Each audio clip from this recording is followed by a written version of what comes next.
Hello, I'm Sophia. And hey, I'm Kristin, and we are Under the Barbell. Over the Bullshit. And we're a podcast for women who are sick of being told to just eat less, move more, and what they really want is to get strong, take up space, feel confident, and age well. That's what we're all about, empowering women to live for more than a before and after photo. So, wherever you are, grab a coffee or a pre-workout and hit play, because your anti-diet culture BFFs have arrived.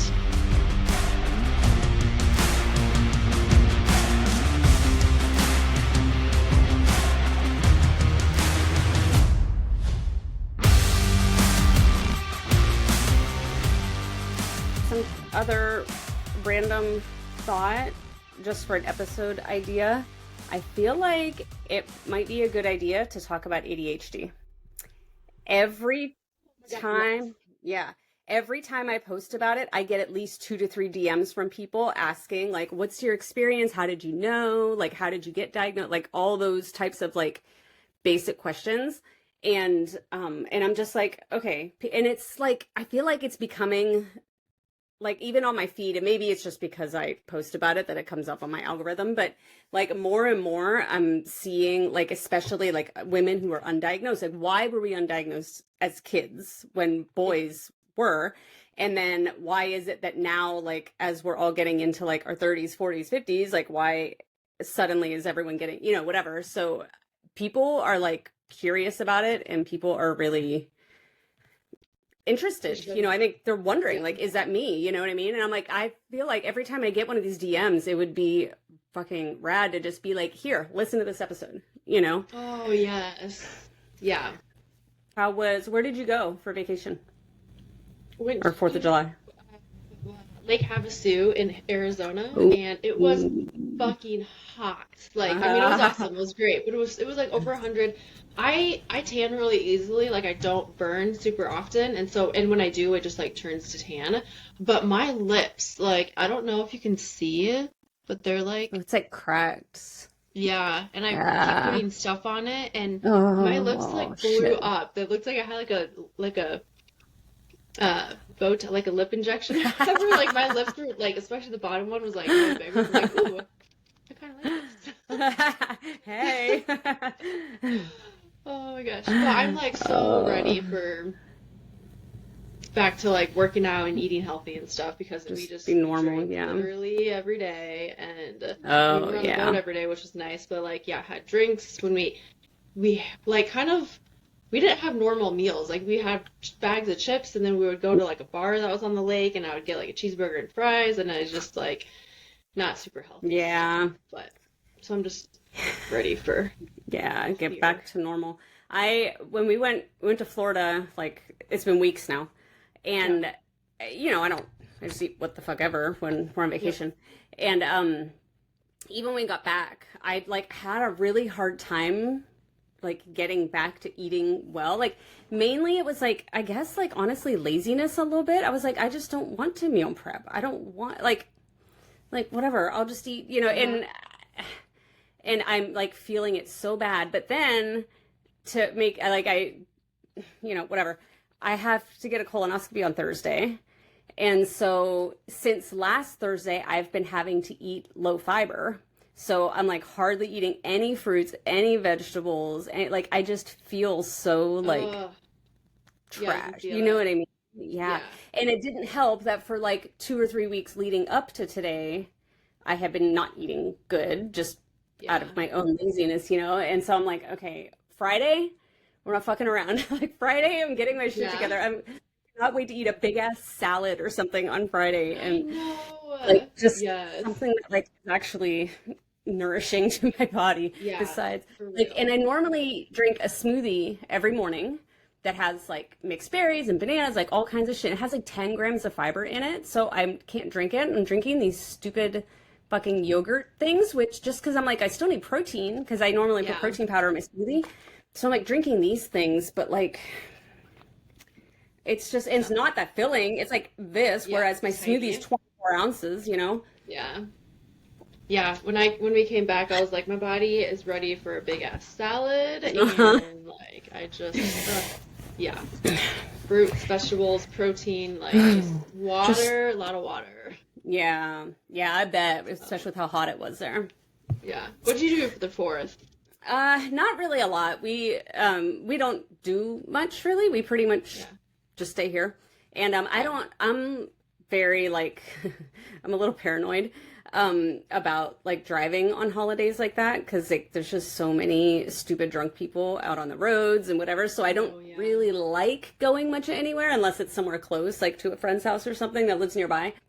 But we just did like we'll get some fire, like just some sparklers and like a couple little fountain things. And my husband loves the stupid fucking firecrackers. I hate those things. And so we get some of that stuff, and we just like we cook out usually, but it's just us. Like we just you know Nice. not much, but it Yeah. was nice. Like it's nice to do nothing sometimes. Yeah, I know. Sometimes it is. Yeah.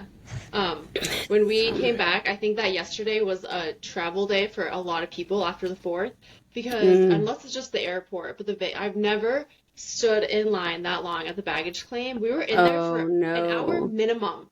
It was so, what? and we got to the, yeah, so we got to the gate and they were boarding. Like, and we were there like an hour and a half early. We didn't check a bag, so I was like, okay, if we're not there 2 hours early, it's probably fine because we're not checking a bag, right? We're just gonna go Yeah, to the baggage claim. And normally we can like go right through, and even the Vegas airport, like normally it doesn't take that long.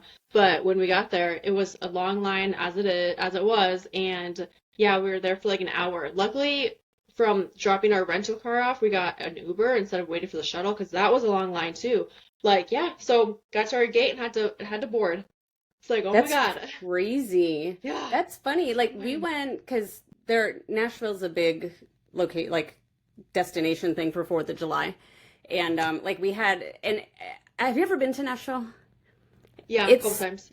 it's not that big. Like it's Yeah. that downtown area is pretty compact. This year they had 365,000 people down there. Holy Fucking shit. insane. Yeah. And they have like they do free concerts, like people like country people, whatever, they do free shows in different parts of downtown. So it was just crazy. So we went down on Sunday. Why the hell were we downtown on Sunday? Oh, we had tickets to see the Nashville Symphony play at the outdoor like amphitheater thing. And so we went, and that was like 8 o'clock at night on Sunday because like they wait till it gets dark. They were playing Star Wars music, and so nerds. And so we went down, and it was so quiet down there. Like it was eerily quiet. Like Broadway is normally elbows to assholes, Yeah. and like it was like crickets were chirping, and even my son was like, "I've never seen it like this," and he goes through there every single day of the week for school because his school is right on the other side of downtown and he rides city bus home. So he goes like right down Broadway every day after school coming home. And he's like, I have never seen it like this. I'm like, well, I think it's like Sunday. I'm like, everybody's probably going home. Mm-hmm. Like I'd imagine. Yeah. So that's kind of crazy though that Monday was like that. I would have expected everybody leaving on Sunday. I know. Yeah. It was insane. It was insane. And then yeah, and then we Crazy. had to drive another 4 hours, which was horrible in itself. But Oh, yeah. yeah. Anyways, All right. I am like a child sitting in this chair. Like I'm always like my legs up on top of me and my apparently that's an ADHD thing. I did not know. And what? that when you like are sitting like I'll sit like this and I'm like I always this do and that. fidgeting. Yeah. That was one of the specific questions that the psychiatrist asked my husband. He said, "Does she fidget in her chair a lot and like sit up? Like, is she always like pulling her legs up and sitting on whatever?" And he was like, "Yeah, all the time." Yeah. Yeah, I do that. Oh my gosh, funny. Uh-huh. When I have a new shirt today. Oh, Today's feminism is my second favorite F word. All all right. right. Topic today. What are we talking about? Today we're going to talk about, I guess, like, I guess we're going to talk about red flags. So hold on, let me back up because I'm, just like all over the Hold place. Okay, we're off to a great start. So we are basically, y'all listening, Sophia and I were talking about how there's just so much shit out there. There's so many people telling you so many different things, so many different types of advice and tips and tricks and quick fixes and just all the things. And so we decided we wanted to do an episode where we were sorting through a lot of that and helping give practical, realistic ways to get started and just kind of ways to identify too, like what are some red flags to keep an eye out for that maybe what these people are saying just it ain't it. And then also some green flags. What are some good things to look out for that let you know that, hey, this actually might be helpful advice. So that's what we're going to talk about today. Yep, and something that I noticed with people is the fact that like there's so much shit out there, there's so much information, there's so much like contradicting information, and then there's that like then people you just don't know what to do. There's like the decision fatigue, or it's like I have no idea what to do, so I'm just gonna do nothing, and then it's like you feel guilty for not doing anything, but you're like, well, how do I get started? And how do I, like, what do I do? Like, there's things saying this and that. What are some of the biggest things that you see of the contradicting? Do you have anything in mind where it's like you see the contradicting advice? Yeah. So I have, and mine might be, I don't know if like niche is the word, but it's... how much do I want to say? I'm not trying to call anybody out. I'm not trying to name names or anything. I'm not going to do that. But I have been around coaches in my coaching career. I have been around other coaches who make fitness and make health and wellness seem like this really complicated, unattainable thing. And that if you don't hire them, you're never going to be healthy.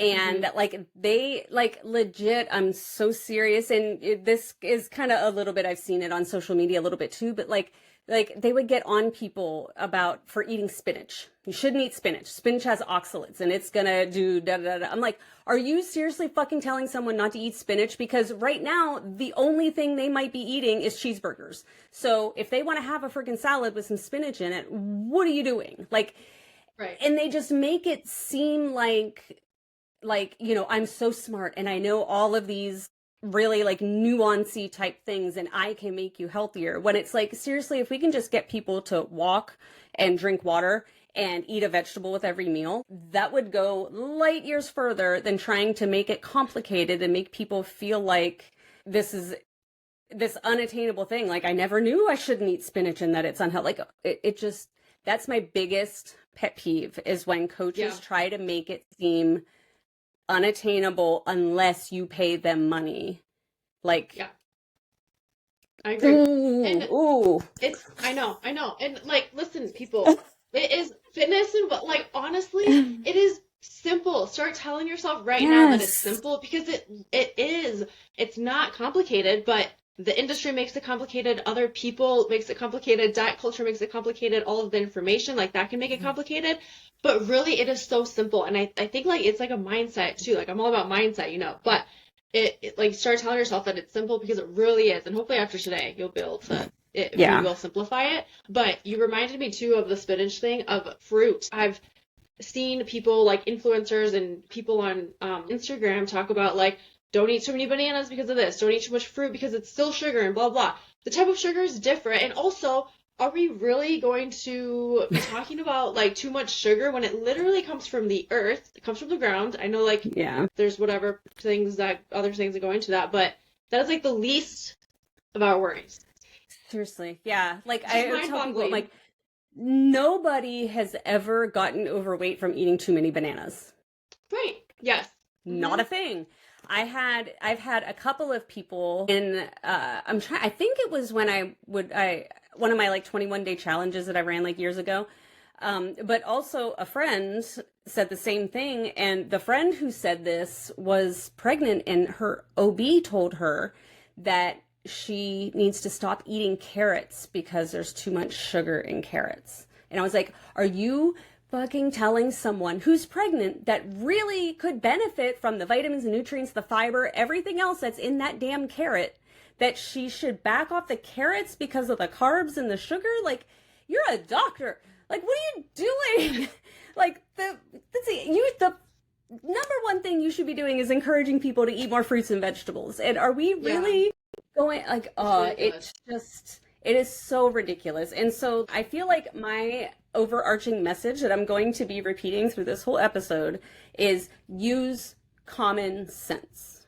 This truly is health and fitness, honestly, really is just comes down to common sense. If it seems crazy, if it seems ridiculous, if it seems outrageous, it probably is. You know, like, is it common sense? Should we not eat carrots? Like, seriously. Think about it. Yeah. And you will find contradicting advice for literally everything. And this is I feel like fitness and wellness, nutrition is also a journey of learning about yourself too, because what you just said is tuning in tuning into you, your body, your awareness. Like I have like a little step thing that I was going to talk about too, but you get to know yourself also because you're tuning and turning inward instead of everything, instead of like looking to all of the craziness that's out there and learning about yourself. And I think that's huge too. So huge. Contradicting shit for everything. Like, don't eat carbs versus fueling your body, or like lift heavy 5 days a week, or just work out more. Like even stuff like that, or like fasted workouts versus eat before training. And I was talking to someone too about she's pregnant, and actually asked her about episodes for this topic. She was one of those people that I asked, and she had said that she's pregnant, and everything that she is researching is just contradicts each other. Like, don't work out while you're pregnant, don't lift weights while you're pregnant, but then there's stuff saying that you should, and it's like all of these, so it's like hard to navigate for her, like what she should be doing with that.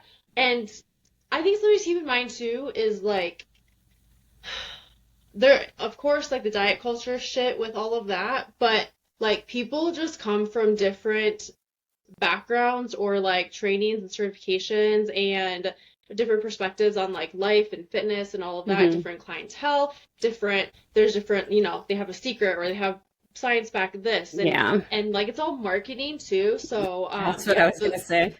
It's all marketing. Oh, yeah. I have notes to talk about that. The more like clickbaity you can make the hook on your Instagram reel, the more people that are going to view it. Like it just is what it is. And unfortunately, the actual good advice when it comes to health and fitness is not sexy, and it's not clickbaity. Yes. And it's not any, and so that's why you maybe don't hear it as much, because it's not going to get the attention that saying something absolutely absurd is going to get, I was going to say that too. Like that's like one big thing that I've learned being in this industry is that it all comes down to marketing, and what sells is this. It's sex. Like what sells is what seems like the sexy part of it. So like lose 20 pounds in 3 weeks, or it grabs your attention that way.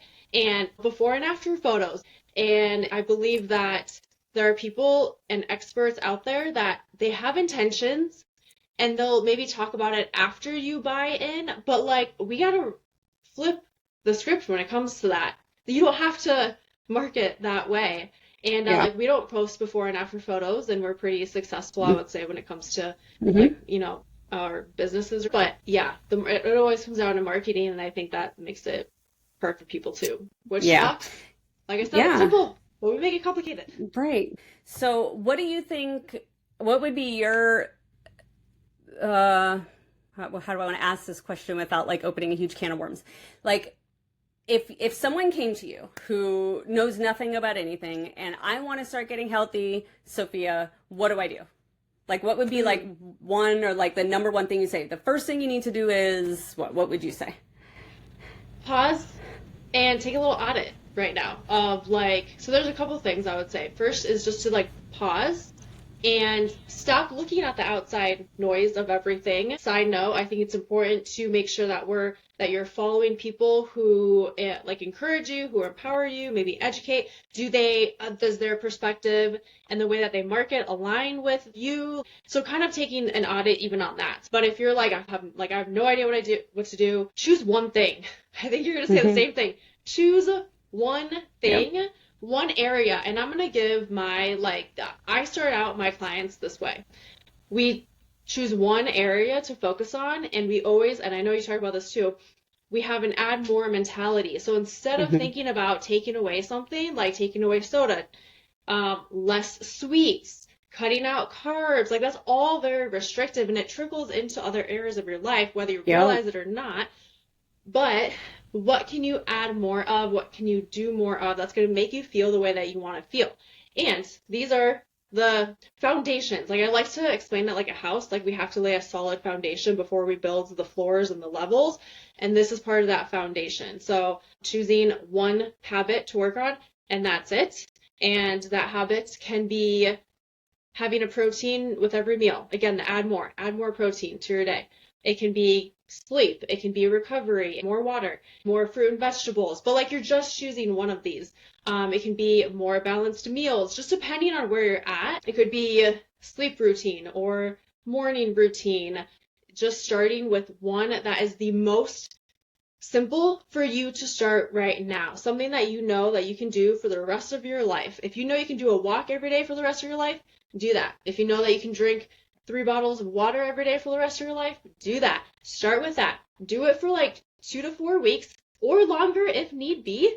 And then you can audit again and ask yourself, am I going to stick with this habit? Do I need to shift it somehow? Or can I stack it? Can I stack another habit? Like what's the second thing that I can do to move forward with that? We don't need to worry about tracking. We don't need to worry about count calories. You don't need to worry about stepping on the scale every day or seeing like what your body fat is even at. Like you can do that, but we don't need, again, bring it back to simplicity. If you ask yourself, am I doing enough?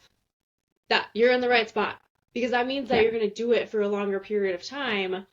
And then you can always add on more once you like build the skill of being able to hold more and to be able to do more when it comes to that. Yep. Ooh, you feel better now? Oh my God. No, totally it. Like I feel like the number one mistake that people make is they wake up one day and they're like gung-ho. We're like super motivated, whether it's like a New Year's resolution or, you know, whatever prompted it. And they try to literally upend their entire life. And 2 weeks later, they're right back to where they were, and they're calling themselves a failure, and they think they have no willpower, and this just isn't for me. I just can't do this. Where it's like, yes, the fuck you can. You just trying to do too much. And yeah, man, pick one thing. Sustainable is the key. It's got to be something you can keep up with. Because if you can't keep up with it, then what the hell's the point? You know, like people are like, I'm going to do like, and you probably run into this too. Like I'll be on a call with a potential new client or someone who signed up, and I'm like, okay, how many days a week would you like to be in the gym? And I write their training plans based on how many workouts or, you know, whether it's home workout or whatever, how many days do you want to work out? And the people that are like, well, I think I want to do like 6 days. I'm like, whoa, buddy, like, hold on. Like, first of all, no, like, I don't care how like experienced you are. We're not doing 6 workouts a week. Like that's a no right off the bat, first of all, for me. But if you're going from 0 and now all of a sudden you think you're going to do 6 a week, like this is not sustainable. This is not something that you can keep up with. How about we start with 2?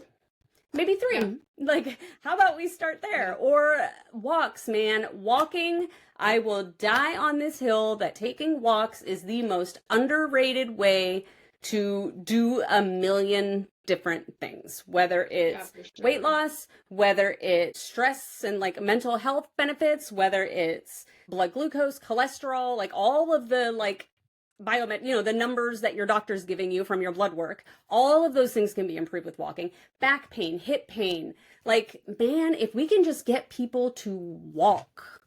Yeah. Oh my goodness, the problems we could solve. And which actually leads me something I was going to mention earlier and then I forgot. Another pet peeve that I have you been seeing the posts where people are going on like these other podcasts and talking about how walking isn't exercise?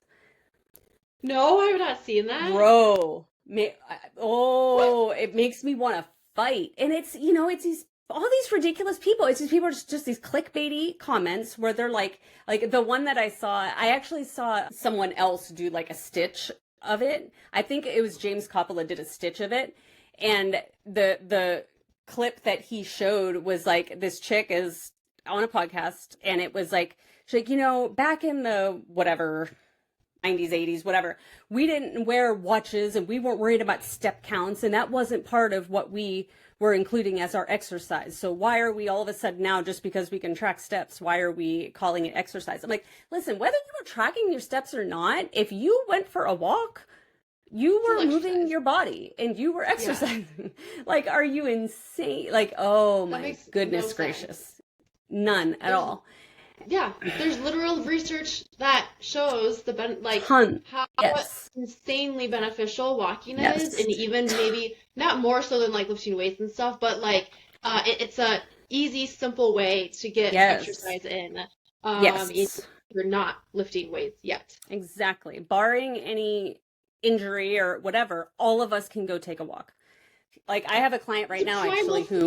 What the fuck is that? I don't get what that person said. Back today, blah blah, whatever. No, walking is a primal thing that we do. Anyways, it's whether you track the steps or not, you were exercising if you took a walk. Yeah, it's crazy. Yes. I have I just met with a client a couple weeks ago, and we were like working on a plan for her going forward.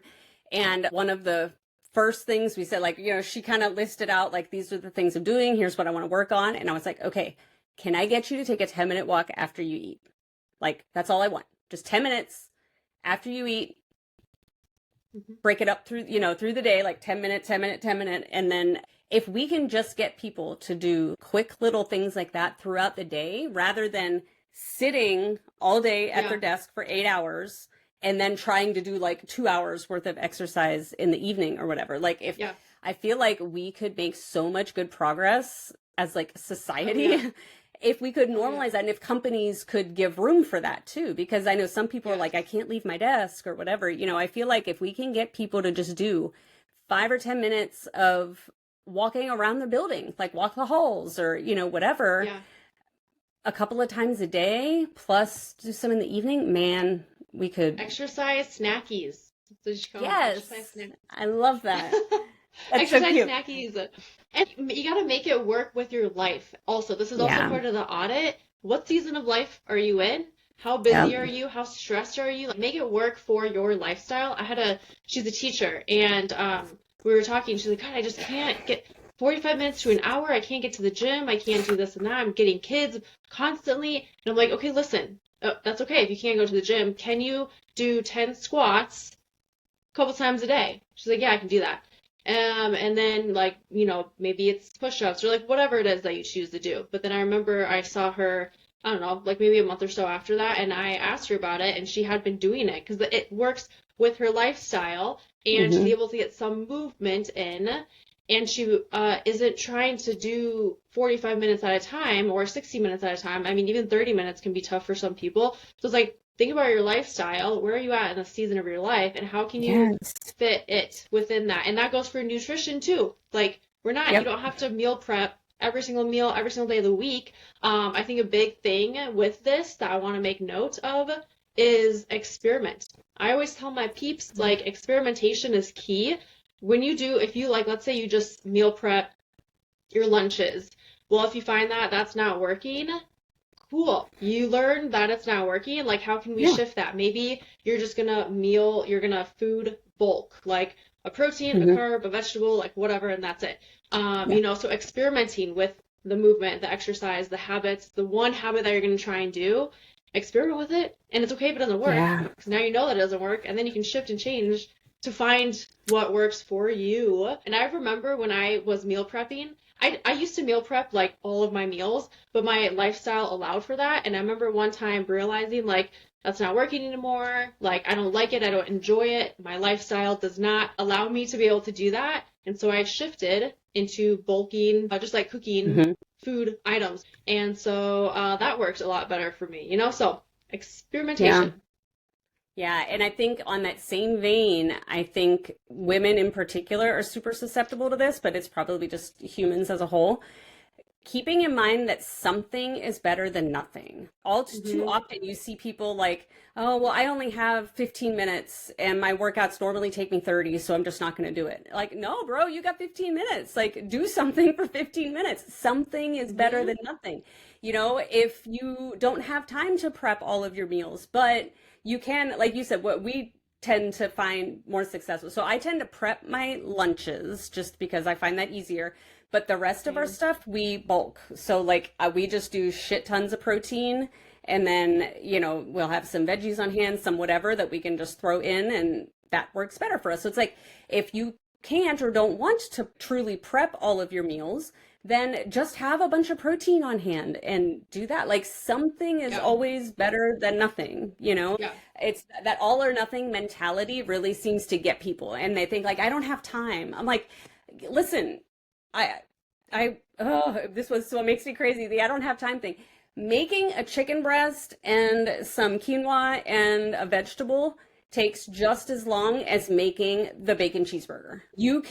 There is time, ordering up something healthier versus ordering up pizza takes exactly as much time as the other. I think too, oh God, I keep going now. I feel like you earlier where I'm just like ranting. I Um, know. the other one for me too is like people like, well, what I'm gonna start when life isn't as busy. I'm like, what are you talking about? Like, I don't know about you, but my life is always busy. Like, there's never a time where I'm like, well, I got all this time on my hands. I guess maybe I'll start exercising. Like, no, my life is Mm-mm. always busy.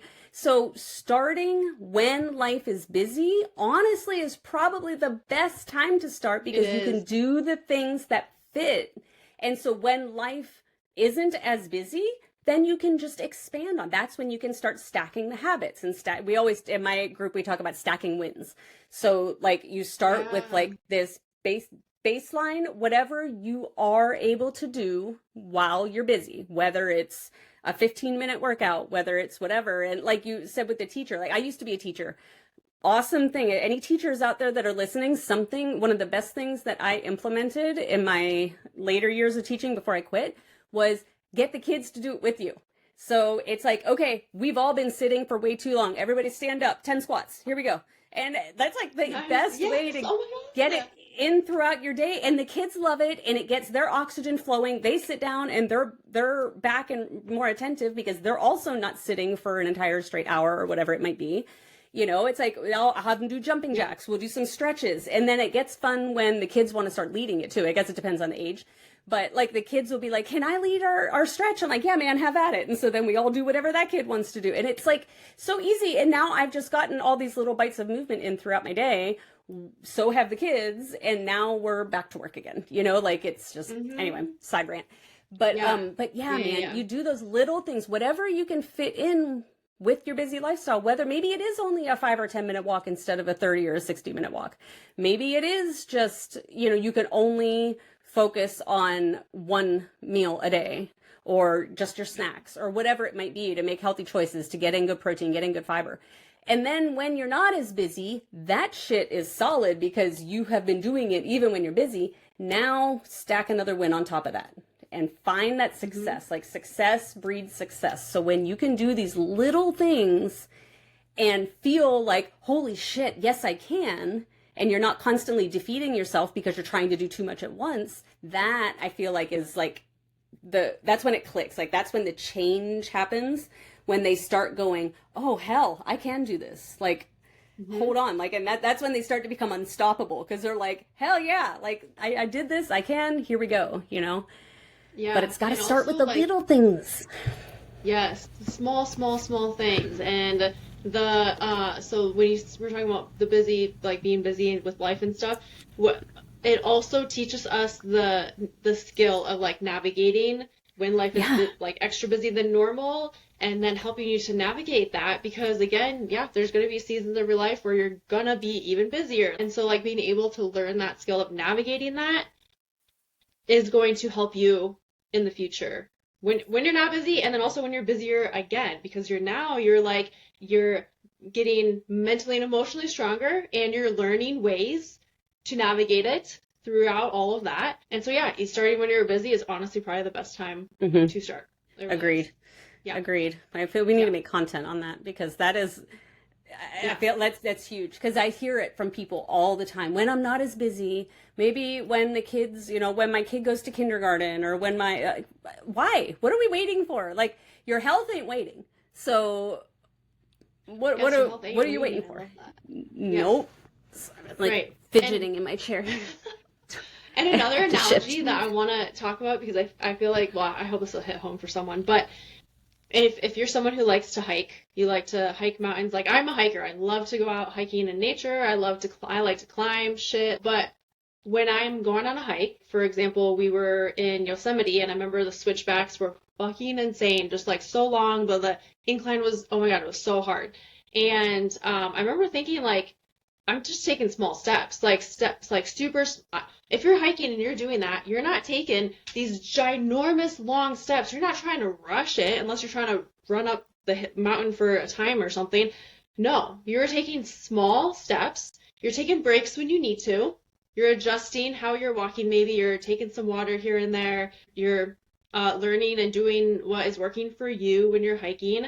But again, you're taking small steps. You're not taking these like gigantic bigger steps. So you can apply that into your fitness, nutrition, wellness, and like going back full circle here with navigating all of the everything is like, how can you take the small steps within this instead of taking the big steps, the big leaps. Yeah. So yeah, that's my analogy of the day. Good analogy of the day. That's it though, man. That's really it. And I feel like honestly, this whole entire episode can be summed up with slow down.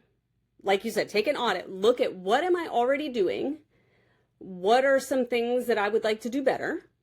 And pick one. Like that's it. It can be, and maybe like, let's give like a list in case maybe some people are sitting there like, okay, what are some things I should look at?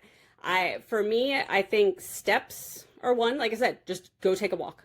Just move your body. Whether that is taking a walk, whether that's like yoga off a YouTube video or something. One of my clients loves getting her cardio in with dance blasts off of YouTube. She just puts it on in her living room and she just, does whatever. Mm-hmm. So like, it can be that simple. It doesn't have to be like, do we want you strength training? Yes, we do.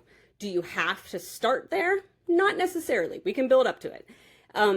Water is one. Like replace anything that is sugary and whatever, replace it with water. Or even I personally, I don't know how you feel on this, but like diet sodas. At minimum, drink diet. If you're gonna I don't like the regular sodas are so sugary and so calorie dense that it's like just switching to diet and work on cutting back. And I'm preaching to myself because I really love diet soda. And I know. You ever had Zevia? Yeah, but my bank account doesn't like Zevia. I don't like Olipop very much. Zevia is so damn expensive though. When I first started, so like years ago, when I first started all of this, like learning about health and fitness and like doing my own weight loss journey, Zevia is what we would get. It has gotten so expensive though. Like I can buy a whole 12 pack of like 0 calorie, like the store brand thing for like $4. And Zevia is making me buy, first of all, it's like in a 10 pack or some shit. I'm like, what is that? Who does that? Mm-hmm. So it's some like weird number and it's like $8. I'm like, I can't justify it. So what I try to do, and I actually learned this from one of my clients, this was something that she was doing, and I was like, oh my God, that's actually really brilliant, is for each diet soda that I drink, I have to finish a bottle of water. Mm-hmm. And so I can't have another one unless I've had at least a bottle of water first. So that's how I try to like limit it. So that way I'm not like, boom, boom, boom. Because there was a time, it actually was during COVID. We didn't drink any soda in our house at all until COVID. And then we just haven't recovered. And I know it's been 5 years, but here we are. But that's what I try to do though, to limit it. I'm like, I just try to drink water in between. So anyway, water, move your body, drinking water. And I also, like you said, we do the same philosophy of more. what are things I can add in, because we can get those, like, add in more of the good stuff just naturally, and by default a lot of that other stuff is going to be lessened.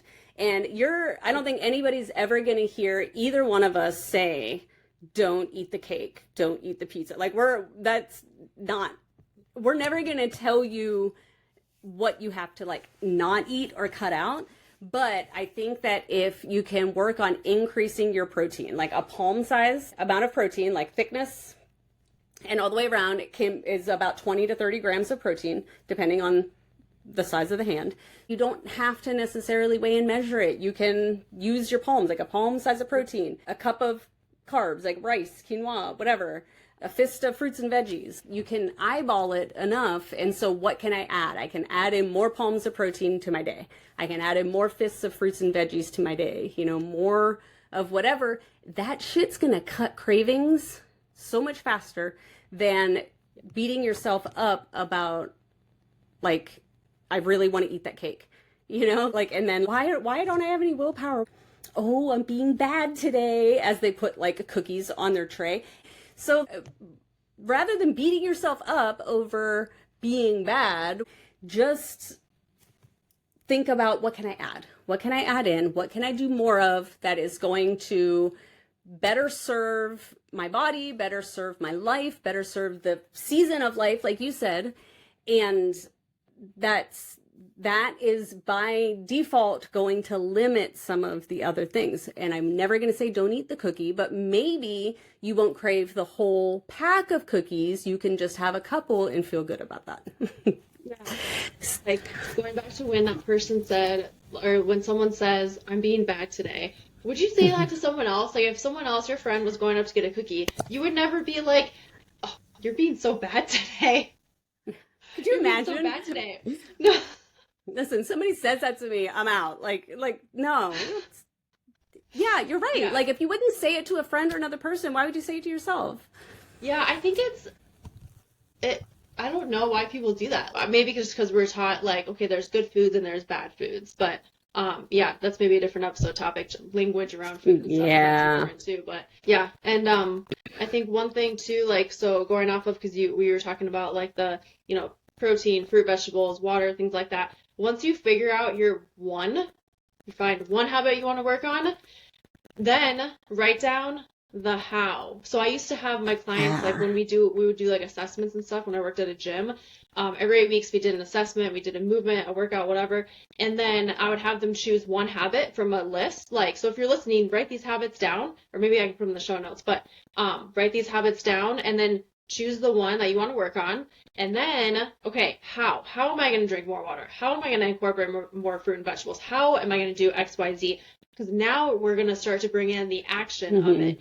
And if you can attach it to a habit you're already doing, then yes, bonus points. So it makes it easier too. Like, if you're, sometimes I'll brush my teeth and do calf raises, or in the morning time, if you're a coffee drinker, put a glass next to the coffee machine, and as the coffee is brewing, there's my water cup, fill it up. That's my cue to drink the water. So, like, you're attaching a habit that's already, that you already have in your life. That's going to make it a little bit easier. But yeah, the how is important. You can't just choose one and not do it. We got to also figure out how you're going to take action on it. I think that's important. Yeah.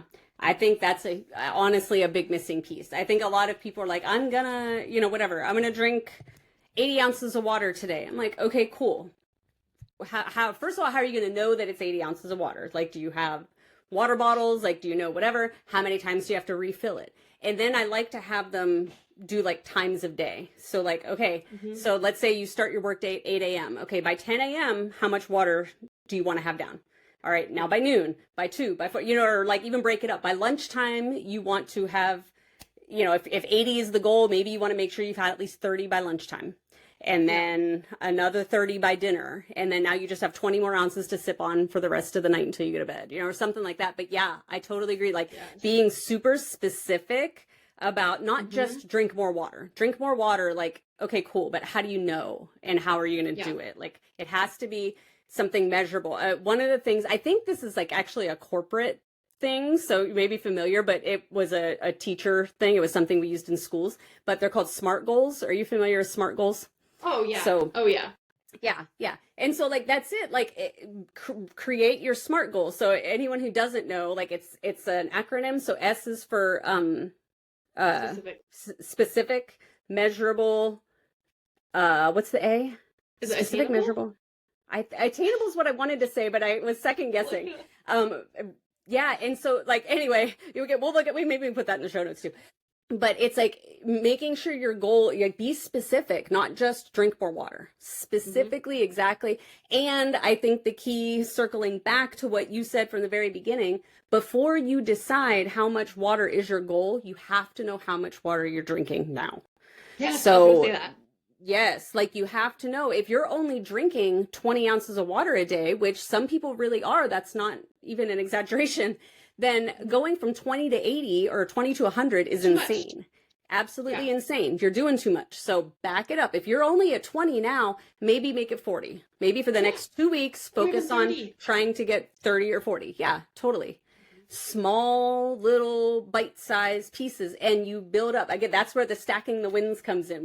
We have in my my coaching program, we call it the momentum blueprint. You build momentum. Oh, nice. So you I have like those that. like small little and it's like again comes back to that feeling success. So if you can hit 30 consistently, then that's like psychologically, and Yeah, again that's this good. is yeah, this is a teacher thing with kids too. Like when you have a kid that just constantly in a classroom feels like they just can't get it, they can't whatever. Anything you can do to get them to taste success and to tell them that yes, you did that right, like it changes their entire everything. And we are just full-grown kids. Like we are still Yeah. children. So many strategies that I would use with students totally works with adults too. And Yes. so you get that. Now we're getting like 30. It's like the proverbial like gold star, like the sticker, you know what I mean? And like, great. I'm awesome. I'm successful at 30. Now I'm going to bump it up to 40. And now you over time get successful at 40. And you're like, holy shit, I just doubled what I'm drinking. Now I'm going to go to 50. You know, like baby steps.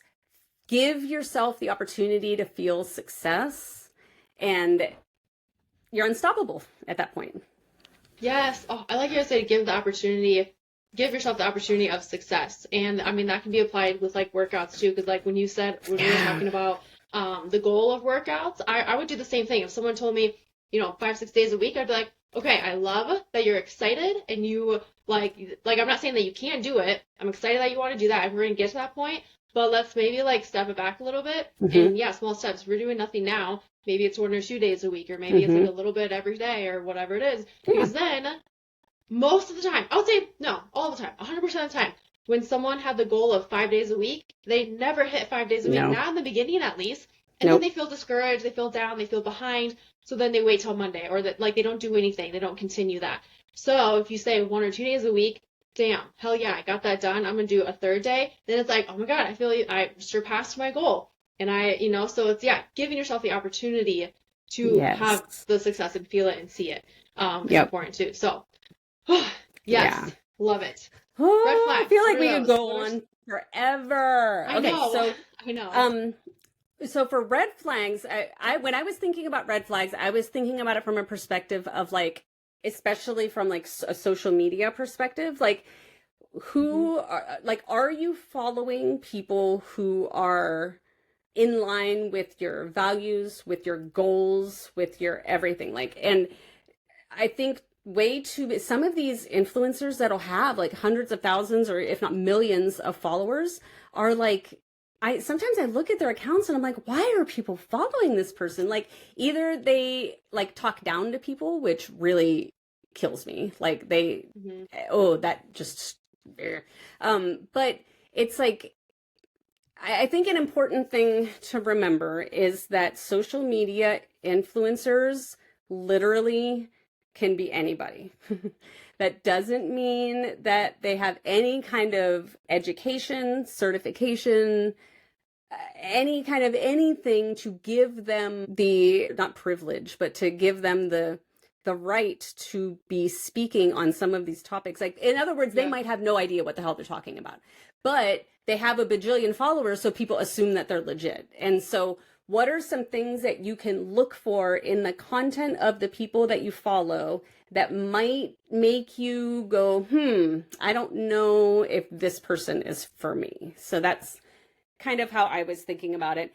And one of the biggest things for me when I look at who I'm going to follow is basically what is their main messaging? Like most content creators have a few key messages that they push. Like for me, it's get strong, it's eat protein, it's anti-diet culture, and with some feminism, anti-patriarchy mixed in. Like those are my four like content pillars, I guess you could call them, that I focus all of my content on.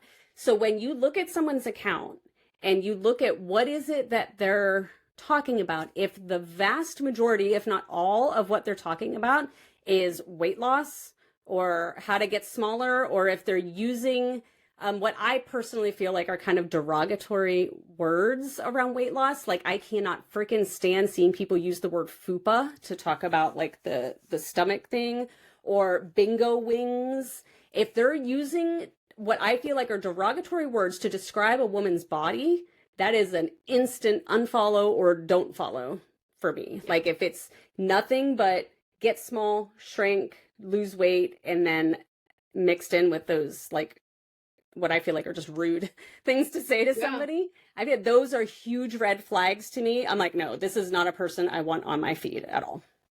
Yeah, and how do they make you feel, right? So like when you see that, if you have anyone that makes you feel like guilty or shameful, or like they're trying to just sell you on something, on your insecurities, or like on, making you feel guilty, I feel like that is a huge red flag also. And maybe for some people, they like that. I don't know.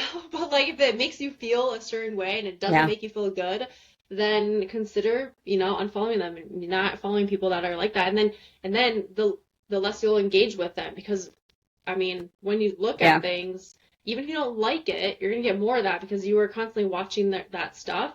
And the algorithm knows. And so you're going to get fed more and more of that. And so you want to find things that's going to empower you, or, whatever it is. But yeah, and then I actually had that too as a red flag, was like filtering who you follow and the types of, things that people share and the way that they share it.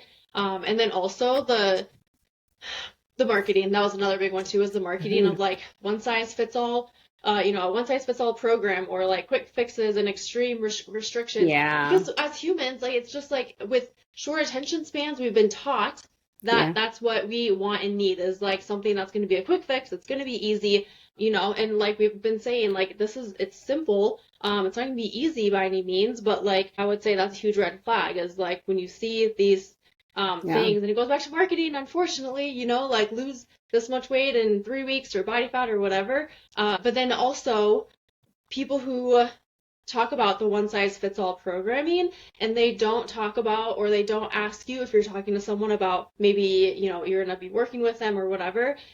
And they're not asking about you. They're not considering you, your body, your lifestyle, your preferences, you as an individual. Then that's not built for you. If that's what you're looking for, if you're wanting, if you're wanting something that's going to be sustainable for you, because everyone's different. Oh, and another one. So if Kiana's listening to this, she's gonna get upset about it again, probably. Uh-oh. So I know someone who. And I doubt she's going to listen to this, but maybe she is. But we know someone who's in the bodybuilding world, and she was coaching one of my friends, and my friend was telling me that this coach was telling her, first of all, she had her tracking like calories and macros and stuff, which, okay, fine if you want to do that, but it was like she was not really eating much at all, to like bumping her up to like an insane amount. She couldn't have butter. She was saying how dressing is bad for you, all of these things. But this coach was in the bodybuilding world, so it was a bodybuilding mentality, which you cannot coach someone who is just looking for like more lifestyle stuff. And so like you got to know who, even the people that you follow or the people you're going to potentially work with, like you have to make sure it's aligned with you and where you're at in your lifestyle. But I remember she told us that, and we were like, what the fuck? Like, we got so pissed off. We're like, dude, you can't coach someone. Your body, you were a Yeah. bodybuilder, you've done these things, whatever, but you can't coach someone who's not a Yes. bodybuilder, but you're coaching them in a bodybuilder way. Like, no. Exactly. God, I see that a lot actually. I see that a lot locally, but also online. Like they look great? Sure. But it's important to remember that they don't look like that year round. Like sometimes those are the only Yeah. photos. They might do a photo shoot or record shit ton of videos when they are their leanest, like for stage or close to stage ready, and that's the only content. But if you actually showed up at their house and knocked on their door, they would open the door and not look like that. You know, Right. like Yeah. it again, it comes back to the marketing. Yeah, I see that a lot where they try to use like bodybuilder strategies for a regular person that just wants to have a healthier lifestyle. They have, if the person isn't looking at you and your goals, then they're not the person for you. Yeah. Mm-hmm. Plain and simple. And I had one, you said something that really sparked something, and I'll be damned if I can remember what it is now. I hate when that happens, man. ADHD's a bitch. Damn it. Quick fixes. It was a restriction, good one. It one-size-fits-all. was a good one. Yeah. I don't know. Let me look at my list. Maybe I can come up with something else that'll. Yeah. And I think actually maybe what it was, and this isn't maybe necessarily a red flag, but I think maybe just like a clarification, because you mentioned like tracking calories and macros and whatever. I think it's important. One of the things that I think people kind of maybe get a little bit confused about, like when we're talking about like diet culture or anti-diet culture, that just because someone were to track their calories and or their macros, that does not, I think I've run into a lot of people that just assume that, oh, that's diet culture, I shouldn't be doing that. And I don't, while can that be part of diet culture? Yes, absolutely, especially if the goal is restrict. Yeah. And if the goal is like restrict and to like eat as little as possible and, lose weight as fast as possible, that's where the diet culture side of it comes in.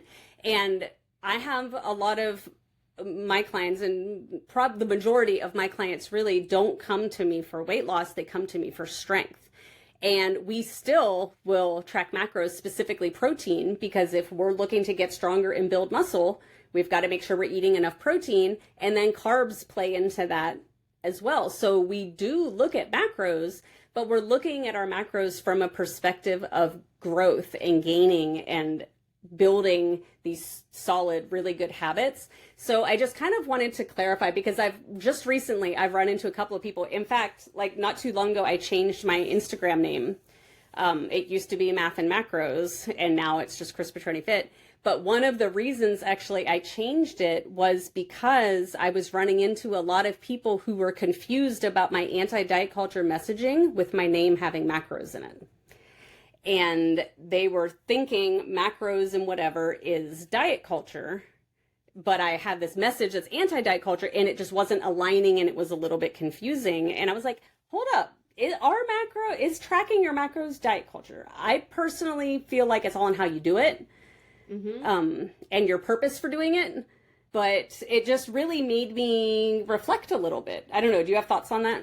I do. Yeah, I'm glad you brought that up, because I think a lot of things can be diet culture-y if your approach is not in if the approach and the perspective, the intent, like the intention behind it is not doesn't align with non-diet culture stuff, if that makes sense. So Yeah. like I remember when I was doing a 3-day cleanse. I would never tell someone to do a 3-day cleanse right now, but when I look back, my intention behind it, even though like the marketing and like some other things, like they said, it's going to do this for your gut health, or it's going to do this and that. My intention behind it was because I just wanted to lose weight. I just wanted to get smaller, skinnier, whatever. But if my intention was, okay, I want to focus on my gut health, I'm doing this because of my gut health, for my gut health, for whatever else. I think that is a different intention. It's a different approach. It's a different feel to it. The mindset and perspective is different. Yeah. So yes, I think that the way that you approach something is important and can be, diet culture or not. So yeah. And I think it's your true intention internally, not the words you're saying out. Like a lot of people, they're in their head, they're like, ooh, I might be able to lose some weight. Oh, but I just want to improve my gut health. Like, you need to be honest with yourself and be true. Yes.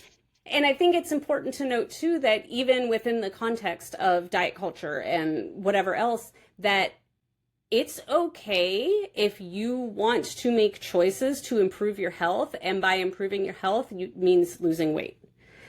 Yeah. Just by default, wanting to lose weight, or more specifically lose fat, is not automatically a diet culture thing. It might be for medical purposes, for your overall health, to get some weight off of your joints if you have bad knees. Like, there are a lot of absolutely perfectly valid non-diet culture reasons why a person might want to lose fat. And, it doesn't, and so just, again, I just want to be very clear about kind of where we are as far as, this podcast goes, but us as coaches, I think that there can be a lot of confusion with people in if they, like, as I've even had some of my clients say, like, oh, I know shrinking shouldn't be the goal, but I just, blah, blah, blah. I'm like, no, that's great. Like, your goal is that you want to lose some fat because you're working to improve XYZ.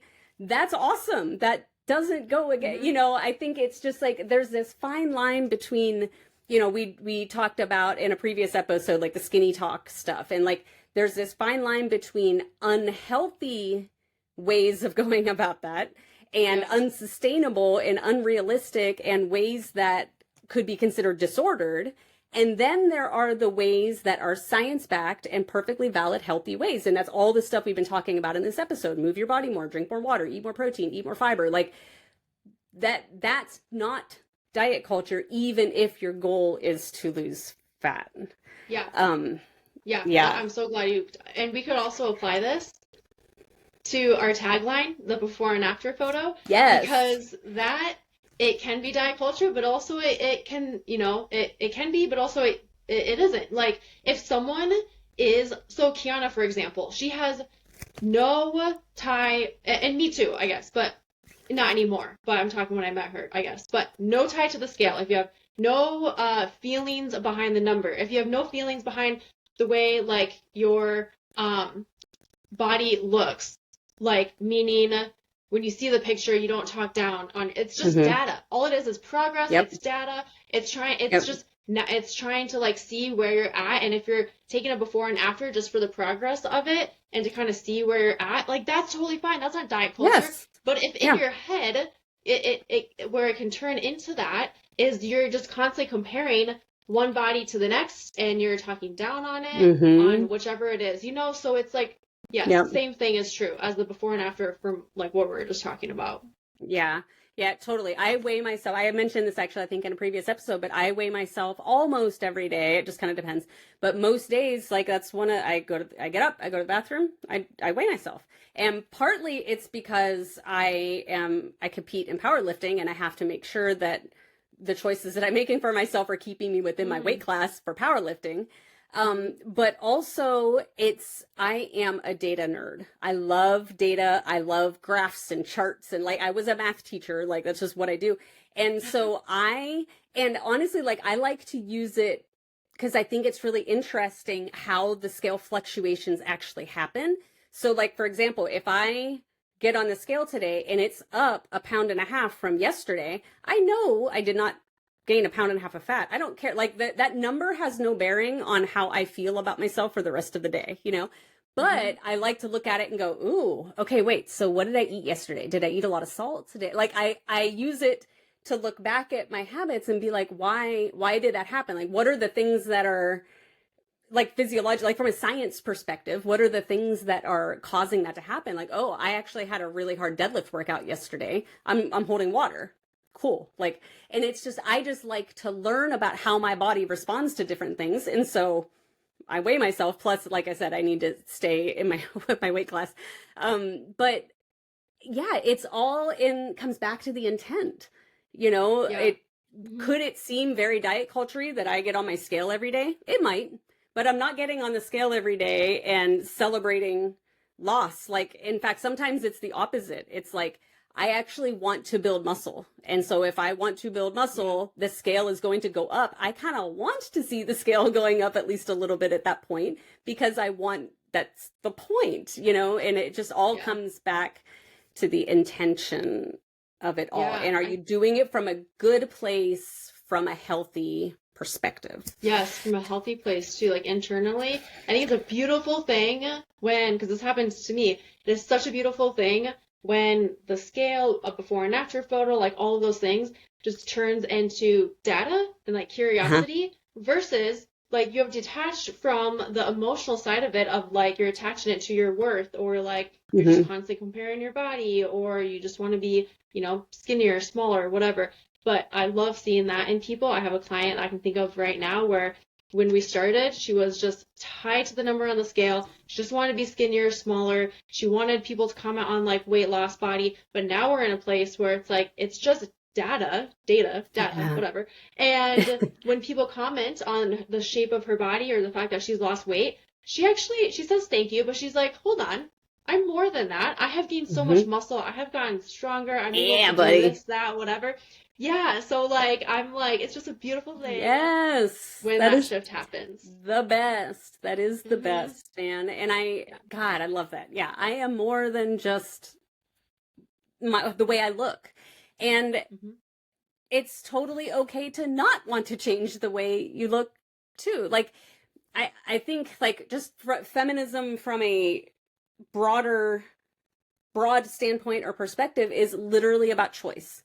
Like, you want to do this or this. It's being able to make the choice and having the right to make the choice is really what it comes down to. And you might want to change the way your body looks, as long as you're doing it from a healthy standpoint and with sustainable habits. Have at it. You might not want to change the way your body looks, and that's great too. Like, it comes down to having the choice and the ability to make that choice. And I love, though, when someone can say, yeah, you know what, I actually do look fucking fantastic, but guess what I can do? Like, guess how much weight I can lift? Guess how much, you know, whatever. Yeah. Even, like, I remember a client who was actually, she was with me, like, when COVID started. And, you know, everything started shutting down and people started working from home and whatever. And her job sent her, like a computer, so like monitor and whatever, to work from home. And I'll never forget getting the text from her that she was able to get on the floor and climb under her desk and get everything hooked up and got back up again. She was like, I would have never been able to do that like 6 months ago. She's like, it was such a huge win. It's like, what things can your body do that improves your quality of life, that makes you happy, that brings you joy, that, you know, you couldn't do before, and whatever. Like, when we can learn to change that focus from what do we look like to what can we do, holy crap, man, that's the best. Yeah. It really is. And you can want that change to have a different body, but as long, like, I feel like as long as it's not the only aspect you're looking at, or maybe eventually you shift away from that. But yeah. Agreed. I feel like we got off on a tangent. Man, we did. I was like, where were the topic? How did that even start? I don't know. Who are we? What's our name? What are we doing? But I was thinking too, I'm like, okay, so we've talked about a few red flags, and then if we talk about green flags, I'm like, I feel like this entire episode has been the green flags. I was literally thinking that. We've said a lot of green flags. Yes, like, I don't even know that we necessarily need to like point them out, but like, you know, when you're looking to hire a coach or follow someone on social media or whatever, if they're talking about things that are like goal specific to you, if they're talking about protein, if they're talking about fiber, if they're talking about, you know, all these things that we've talked about, then those are green flags. There was a red flag one actually that I wanted to bring up that it just hit me. A big red flag for me when I'm looking at potentially following somebody or hiring somebody or whatever, if they are pushing tons of supplements, I'm out. Oh, yes. I'm out. Like, done. Yeah. the supplement thing, like you really should not need that many supplements. You might use protein powder, and most of us use protein powder or protein shakes or whatever. That's or fine. Creatine. I'm a fan of creatine. A huge, yes, absolutely. So like the ones that I recommend for everybody's creatine, omega-3s, so like fish oil or some kind of omega-3s, and most of us probably need some magnesium. That's kind of it. And honestly, you know what happened to me? I was supplementing vitamin D because I am on medication that blocks estrogen because of for breast cancer. And we know, like, as women get older, as estrogen declines, we're more susceptible to like osteoporosis and whatever, because that's part of our bone health. And so since I don't have much, if any, estrogen, I had me supplementing with vitamin D to help make sure that I was keeping my bones strong and that kind of thing throughout. I went to the doctor, did just a regular physical to establish myself as a patient with this doctor. My vitamin D levels were way high. I had no idea. And I was just, they were too high. Oh. And so I had to stop supplementing because it was potentially could become a problem on the other end. And so I had to go off of the vitamin D, and I got to go back in a couple of months and retest to make sure my levels are good. So like, that's kind of the thing with a lot of the supplements that these people push, like they don't know you. And so if you've not had blood work done to know that you actually need some of these things, then how do you like, like, and also supplements not on the list of your one, okay, people? Supplements not on your list of one. We're bringing it up right now, but I don't think that should be like food first approach and like these other things. But we don't got to worry about supplements right now. If you're just beginning and you don't know what to do or where to start, you do not need to worry about supplements right now. No. And maybe it might actually be a good episode to talk about some of the common supplements, like creatine. I feel like it'd be great to talk about creatine, especially for women. And then even as those of us older ladies, menopausal women and stuff, creatine, actually, there's some really interesting research coming out about how it helps with brain fog.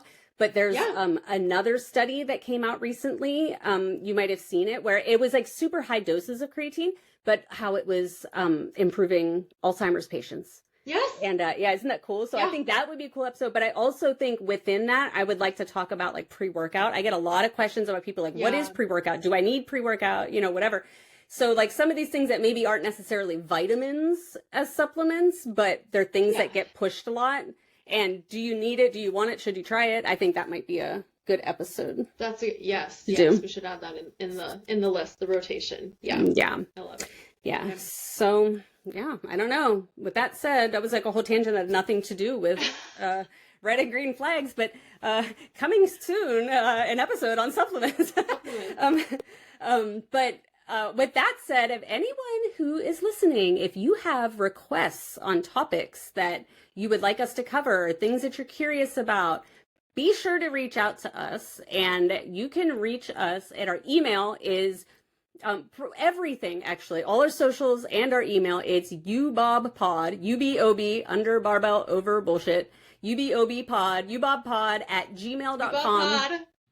UBobPod. I just like to say UBob. It's just fun to say. I know, UBob. So ubobpod at gmail.com is our email, or you can find us on Instagram, Facebook, YouTube at ubobpod, and potentially coming soon, TikTok as well. We were just talking about that before we got started. Well, it's not up at the moment at the time of this recording, but it may be up by the time you listen. But reach out to us. Let us know. We want to hear from you. We want to know what you want to hear so that we can make sure that you keep coming back and listening for more. So And if you have a little bit of time here, make sure to give us a 5-star rating and review. The reviews helps us to see, make sure that what we're doing is helpful. But then also when people come to the podcast, they look like, when I go to a podcast, I'll look at the reviews and see what people are saying. So people will come to the podcast and see what other people are saying, see what they're liking, what they're not, don't put what you're not liking, just put what you're liking.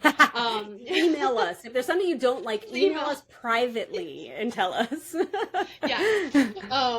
Yes. So, and then, it just helps the show grow, which we want the show to grow more and more. Yes. Otherwise, I think that's it. Is that all we got? Yeah.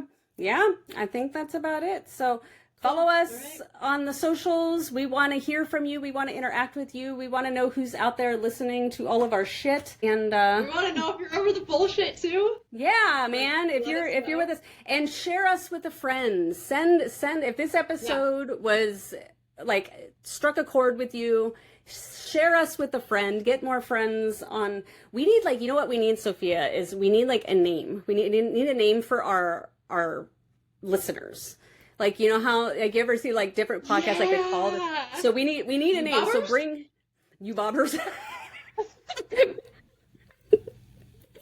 Maybe y'all listening, if you have any good ideas for what we can call you, maybe something about being over the bullshit. I don't know. We'll come up with something. Maybe you bobbers is it. But bring more people into the you bob world. We would love. We want more. Like Sophia said, we want to grow. We want this to be successful. So we need to hear from you though in order for this to be successful. We have to know, what do you like, what do you not like, and then you've got to do your part and leave a heart. Maybe it's a heart, depending on what it is that you're looking at, I guess. But review it. So 5-star reviews are huge, and sharing us with the world, whether it's on your social media or just directly to a friend. We can share it. Yes, totally. Tag us. Yes, at ubobpod on Instagram. Tag us. We want to share all the things. So I could keep repeating that over and over, or we can just end the episode.